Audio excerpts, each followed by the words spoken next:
Hello everyone, welcome back to our YouTube channel Game of Finance. उम्मीद करती हूँ आप सब अच्छे होंगे। तो फ्रेंड्स, आज इस वीडियो में हम बात करेंगे अडानी इंटरप्राइजेस के एफपीओ के बारे में। तो उससे पहले ये जान लें कि एफपीओ होता क्या है। एफपीओ का फुल फॉर्म है फॉलो ऑन पब्लिक ऑफर। इसमें पहले से ही शेयर मार्केट में लिस्टेड कंपनी फंड जुटाने के लिए अपने शेयर बेचने का ऑफर करती है। किसी भी कंपनी का पहला ऑफर आईपीओ कहलाता है। इसके बाद ही कंपनी लिस्टेड होती है। लिस्टेड होने के बाद शेयर बेचने को पब्लिक ऑफर एफपीओ कहलाता है। एफपीओ लाने का मुख्य वजह एक्स्ट्रा कैपिटल जुटाना होता है। उम्मीद करती हूँ कि आप एफपीओ का मतलब समझ गए होंगे। तो फ्रेंड्स, गौतम अडानी की कंपनी अडानी इंटरप्राइजेस का एफपीओ 27 जनवरी को ओपन होने जा रहा है और अभी तक का सबसे बड़ा एफपीओ लॉन्च होने जा रहा है, क्योंकि कंपनी एफपीओ के जरिए 20,000 करोड़ रुपए बाजार से जुटाने जा रही है। तो इस एफपीओ के लिए अप्लाई करने से पहले कंपनी के बारे में जान लेते हैं। तो फ्रेंड्स, इस वीडियो में हम बात करेंगे company profile, company financial, object of the issue, valuation, FPO details, important date और करंट जीएमपी के बारे में। तो चलिए शुरू करते हैं। तो सबसे पहले बात कर ले कंपनी प्रोफाइल की। तो अडानी इंटरप्राइजेस अडानी ग्रुप की सबसे बड़ी कंपनी है, जिसकी शुरुआत 1993 में हुई थी और ये इंडिया के टॉप बिजनेस में से एक है। अडानी इंटरप्राइजेस एक मल्टीनेशनल कंपनी है जो कई बिजनेस में इंगेज्ड है, जैसे airports, data centre, defence and aerospace, edible oil and foods, agro, integrated resource management, mining services, road, metro and rail, solar manufacturing and water. Adani enterprises best quality के product और services offer करते ही हैं, साथ में environment और society का भी ध्यान रखते हैं। 31 मार्च 2022 के डाटा के अनुसार अडानी ग्रुप का $222 बिलियन का मार्केट कैपिटल है। तो सबसे पहले बात कर ले टोटल एसेट की। तो फाइनेंशियल ईयर 2020 में टोटल एसेट 46,898 करोड़ का था, जो सितंबर क्वार्टर 2022 तक बढ़कर 1,23,091 करोड़ का हो गया है। टोटल एसेट में काफी अच्छा ग्रोथ दिख रहा है।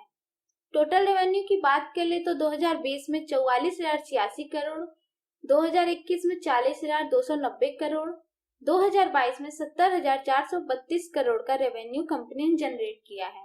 अब सबसे इम्पोर्टेंट फाइनेंशियल की बात कर लेते हैं, जो है प्रॉफिट आफ्टर टैक्स। कंपनी के प्रॉफिट में कंसिस्टेंटली ग्रोथ देखने को मिला है। अभी तक हमने जितना फाइनेंशियल डिस्कस किया वो सब तो सुपर्ब है, लेकिन कंपनी का टोटल बोरोइंग काफी चौंकाने वाला है, क्योंकि कंपनी पे सितंबर क्वार्टर 2022 तक 40,023 करोड़ का डेब्ट है, जो कि बहुत ज्यादा है। 10% इंटरेस्ट रेट भी लेकर चले तो 4,000 करोड़ तो कंपनी को इंटरेस्ट देना पड़ रहा है। ओवरऑल फाइनेंस की बात करें तो कंपनी रिवेन्यू जनरेट कर रही है और प्रॉफिट भी बना रही है, लेकिन इतना ज्यादा डेब्ट किसी कंपनी पे होना सही नहीं है। अब बात कर ले ऑब्जेक्ट ऑफ द इशू की। 20,000 रुपए में से 10,869 करोड़ रुपए का इस्तेमाल कंपनी की सब्सिडरीज की ग्रीन हाइड्रोजन इकोसिस्टम और एयरपोर्ट फैकल्टीज के इम्प्रूवमेंट में होगा। इसके अलावा ग्रीन फील्ड एक्सप्रेसवे से जुड़े प्रोजेक्ट के फंडिंग में भी किया जाएगा। 4170 करोड़ रुपए का यूज कर चुकाने के लिए किया जाएगा और बाकी बचे हुए पैसों का यूज कंपनी एक्सपेंशन पर लगेगा। अब बात कर लेते हैं एफपीओ डिटेल्स की। तो अडानी इंटरप्राइजेस का फॉलो ऑन ऑफर 27 जनवरी 2023 को ओपन होगा और 31 जनवरी तक आप अप्लाई कर सकते हैं। कंपनी ने 3112 से 3276 रुपए पर शेयर प्राइस बैंड फिक्स किया है। रिटेल इन्वेस्टर्स को 10% पर शेयर का डिस्काउंट ऑफर दिया जा रहा है। 20,000 करोड़ का एफपीओ साइज होने वाला है और वहीं ₹1 पर इक्विटी शेयर फेस वैल्यू रखा गया है। एक लॉट में 4 शेयर हैं, जिसके लिए आपको मिनिमम 13,104 रुपए देने पड़ेंगे। रिटेलर्स के लिए 35% का कोटा रिजर्व किया गया है। अब बात कर लेते हैं इम्पोर्टेंट डेट की। तो 27 से 31 जनवरी तक एफपीओ ओपन रहेगा।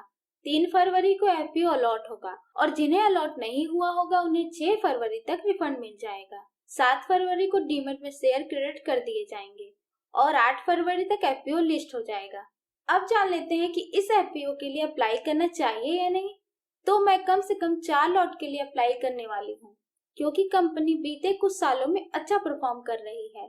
आप क्या सोच रहे हैं इस आईपीओ के बारे में, हमें कमेंट करके जरूर बताएं। अगर आपको वीडियो पसंद आए हो तो वीडियो को लाइक करें और चैनल को सब्सक्राइब करना ना भूलें। And thanks for watching.